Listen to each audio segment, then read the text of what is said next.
When Jill Hutchins and Darrell met, they bonded on the fact that they both loved traveling the world and saw themselves as amateur adventurers.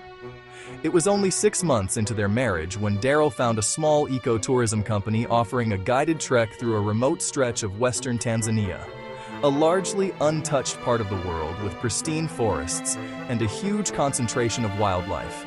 It was an easy decision.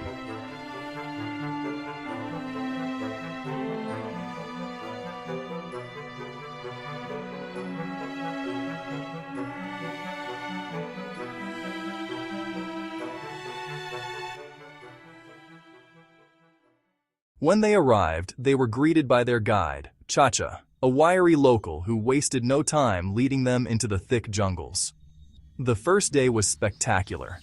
Canopy light, river reflections, a family of red colobus monkeys moving through the upper branches like rust-colored ghosts.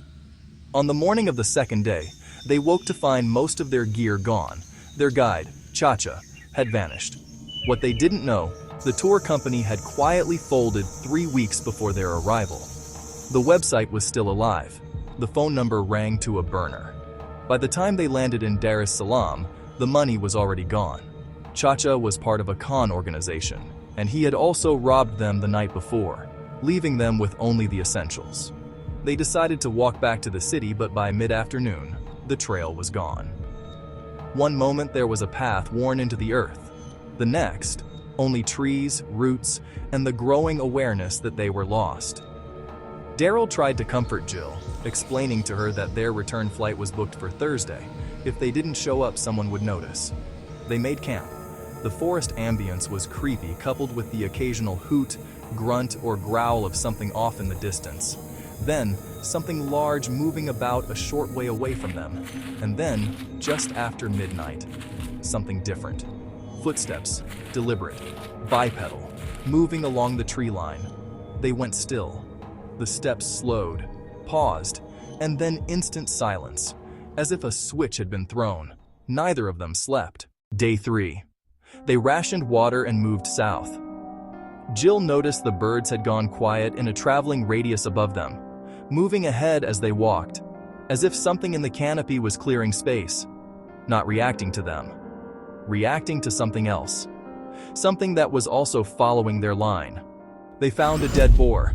Not the clean kill of a large cat, but a brutal assault, perhaps territorial in nature. They moved on quickly. That night, the attack came 2 hours after dark. A sound like the forest accelerating. Something sprinting through undergrowth in a straight line toward them. Branches detonating in rapid sequence. And then nothing. A full stop. 15 feet from the firelight. No breathing they could hear, no movement. Just a presence, just beyond the reach of the flames, that had wanted them to know it was there. It happened twice more before dawn.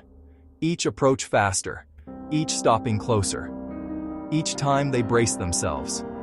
In the gray hour before sunrise, Jill was dozing in and out of sleep while Darrell stayed awake, eyes plastered on the tree line. Dehydrated, hungry, and spent, they spent another day wandering aimlessly in the forest. The night was fairly uneventful, and they were able to sleep. But the next morning, Jill woke to find Darrell's sleeping bag empty, the way a space is empty when something has been removed from it.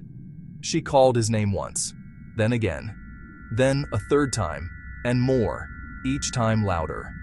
She found blood at the edge of his sleeping bag.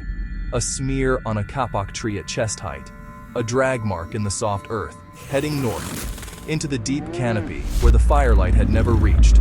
She stood at that tree line for a very long time.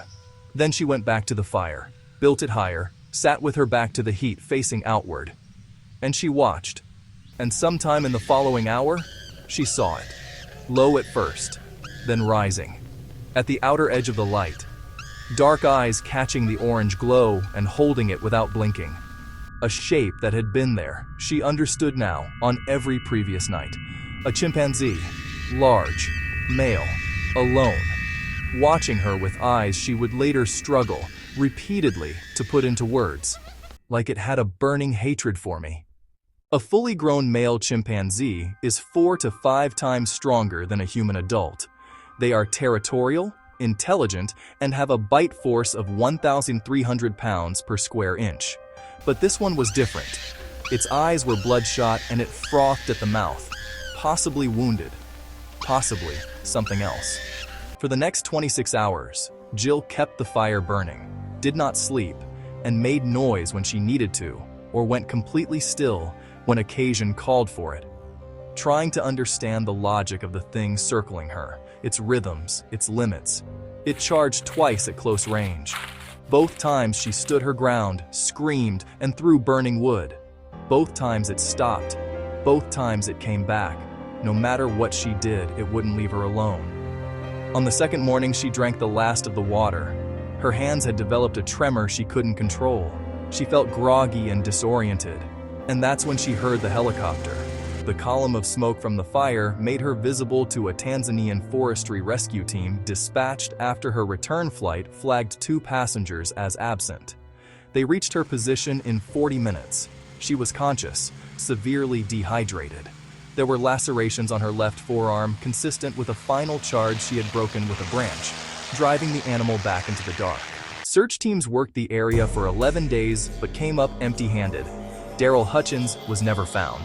Jill spent 8 days in a hospital in Tanzania before flying home to Portland. Primatologists who reviewed the case noted that the behavior she described matched a documented phenomenon: a lone male chimpanzee expelled from its group, a desperate outcast displaying aggression towards anything that crosses its path. It wanted to hurt her.